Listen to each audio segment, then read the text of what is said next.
What's up, Spice Droppers? It's Charlie from Ferndale. I want one rib. Name that movie in the comments and let's get cooking. Alright, first thing we're going to do is make our rib rub. I'm going to start with 4 tablespoons or a quarter cup of smoked paprika. Now I got 3 tablespoons of salt.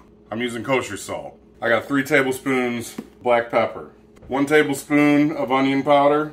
1 tablespoon of garlic powder. 2 teaspoons of ground mustard, 1 teaspoon of cayenne pepper. Now these next 2 are kind of my secret ingredients, although I will say I have seen them in other recipes. I got 1 teaspoon of cinnamon, and I have 1 teaspoon of turmeric. I don't know, however you say that. Now we're going to whisk these together until they are even. Get any of those big chunks out of there. And don't panic because we didn't put brown sugar in there. I am going to be adding brown sugar later.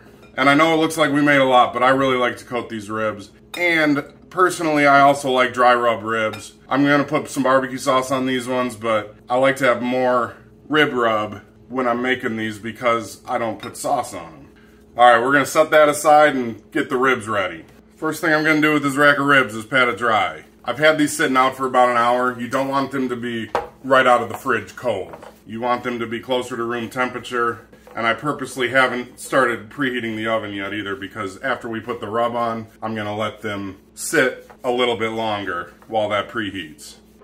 Now I'm going to go ahead. They always have this little fatty piece here. We're going to cut that off. You can use a knife too. Cut these little edges of fat off. And now there's a membrane on these right here that I got my knife under. And we're just going to get a little piece of that we can grab onto. And sometimes these come right off, sometimes they don't. Sometimes you kind of gotta go bone by bone. But more than likely, you'll just be able to grab it here. If you need to, you can use a paper towel to get a better grip. And we're just gonna pull this membrane off. This is called the silver skin. You can't cook with this on, but all that does is keep the rub from getting into the meat. So we got that off. Now I'm gonna take one of my gloves off. First, we're gonna put a little mustard on there as a binder. This does not add to the flavor. You can use olive oil too if you want, but I've always used mustard. And we're just gonna spread that around. This is gonna help the rub stick to the ribs. Make sure to get the edges too. I mean, you don't need a ton, so don't go crazy with it. Now I'm gonna take this rub and put about half of it in there right now. And you don't really wanna rub it around. I'm just kinda flipping it around, patting it in. Again, make sure to get the sides. It's easiest for me to get the sides to put some in my hand and go along the edge. Again, patting it in, not rubbing it. Now let's flip these using this knife over here so I don't touch the raw meat again. This bare hand. And we're gonna do the same thing over here. Some mustard. I would definitely suggest using gloves for this, especially with me putting turmeric in there. That stuff will dye your fingers yellow, as will this mustard. Go ahead and throw some more of this rub on there. And again, we want that nice heavy coating. All right, our ribs are ready. I got a wire rack here. I'm gonna transfer this over to, and you do wanna keep them compact too, because they kind of move in and out like an accordion. We're gonna let these sit while the oven preheats to 275 degrees. Cook these uncovered for 2 hours, and then I'll see you when that's done. Spice Droppers, here's those ribs after 2 hours. Looking pretty good. So we're going to keep the oven at 275 degrees. I have some tin foil out here. I'm going to go ahead and kind of roll this up to make a little tub. Something to hold some liquid because we are going to be putting some beer in here. But first I have 1 stick of butter here cut up. I'm going to put half of that on the bottom. I have 1 cup of brown sugar here. Again, throw most of this down here. We'll put a little bit on the top too. And I have some honey here. Just drizzle that over here. Now we're going to take the ribs and put them top side down on top of that. Put the same stuff on top or bottom, however you're looking at this. These smell great already. The rest of that brown sugar and another drizzle of honey. Now I'm going to fold this up even more so that beer stays in there. I'm using a Modelo here because that's what I have. You can use apple juice. I've done it with IPA. I've done it with stout. Probably just about a quarter cup at most. And now that the beer's in there, I'm going to go ahead and cover this with tin foil, and we're going to tightly wrap this. And I like to push the top tin foil down over it and then kind of fold in from there.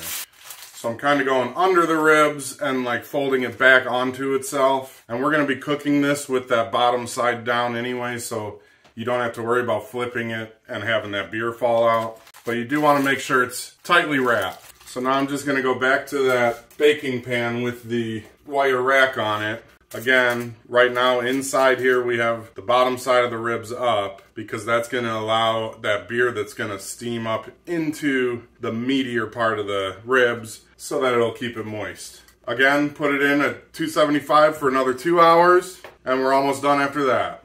Spice Droppers, 2 more hours are in the books. So let's go ahead and open this up. See, the nice thing about this too is that I can just take that top one off there. And look at that, man. They are so tender. They are so ready to go. Just gonna move this off the tray for a second. Onto my handy dandy cutting board. Sorry if you can't see this part. But now I'm gonna bring it back onto the rack with the top side up. Already falling off the bone. This is perfect. Look at those.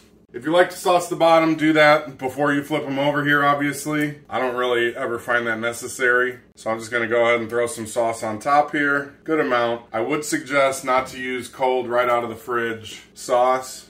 This was brand new, so it hasn't been in the fridge yet. But if it is in the fridge, I would probably warm it up on the stove for a few minutes first. And I just find that helps with the glazing. So we're gonna completely coat this, all the sides, everything. So this is going to go back in the oven for 15 minutes uncovered. This last 15 minutes is just to get that caramelization going with that barbecue sauce. To get it to where they're falling off the bone, you generally need to get above 195 degrees internal temp. But yeah, 15 more minutes uncovered, 275 again, and we'll be ready to eat.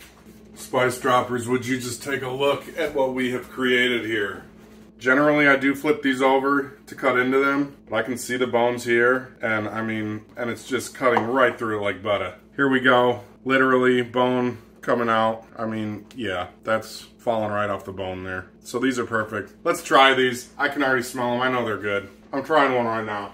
Like I said earlier, I want 1 rib, so let's get at it. All right, Spice Droppers, I took my hat off because I don't want to get that new hat messy. But yeah, look. We got a rib here, we got the bone, and boom, that bone just coming clean out of there. Oh, this is beautiful. Oh man, they're so good. Obviously, they're amazing. Boom, baby! We did it again. I hate giving away my secrets, but that cinnamon does it. Peace and love. I love you.